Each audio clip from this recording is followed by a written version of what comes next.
Taşıp durgan çağında, dağılır kılakatay tağında, karı beslenli gitmeden kalkarda bulsun kuzukluğun karkılda var zavcirikmin. Düzü baban uslun kulu kadrın dizilipmin. Karıya babam erkendip bulutuman yılmayıp bir kat kırıp kırıpmin. Yener usta senin damanın televizörükmin. Özün koyup ütken tavdarın özlesin sendey valdarın. Varsadan da gel ürkütket var siyanın sal bakın.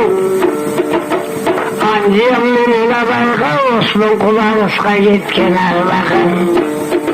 Karılıp yetip başıma kolgulatıp tuğmun kalkanın. Kim tutulup kalıptı da bebettüğüne calganın. Kulunu dükkan çarladın. Osman kulu kuzayda varlılar malın kul santık bolsun baldarın.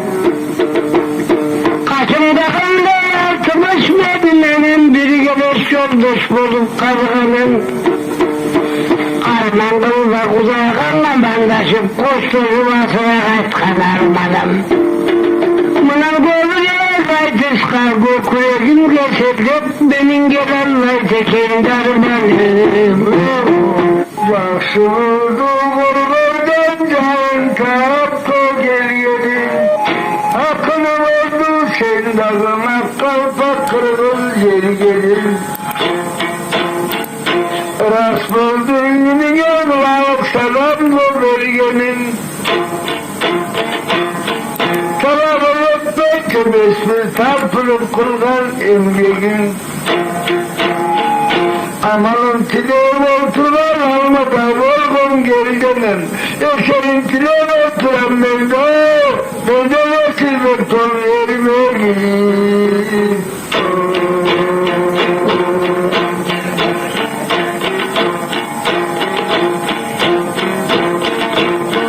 Bu dünyalar payda barıncal kandı mamalar. Adana ken görüşüp durgan yakşıdı salalar. Karıganda besürdüm bulbullarım dağlar. Bulbulun ötken değmez ki bu düderiz hocamalar. Kemer atıyor geçim ravak kalpalı bir karalar. Kaşıma kurabarım sağdı sarandaşım karalar.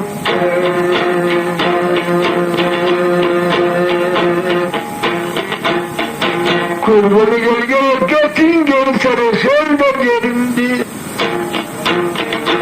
Ararak gölgemek gelsin akkal basın benimdi. Alır bir de mesuldun kaçan davul sözlerimdi. Kurup gittim oturgan bana çakma bölgerindi. Aytelere düşünde akıldığımda çevrildi. Bunları oturam altında sakal dolumdu. Zıtkandan ırlar sen de kırımda kendi sorumdu. Kurtulma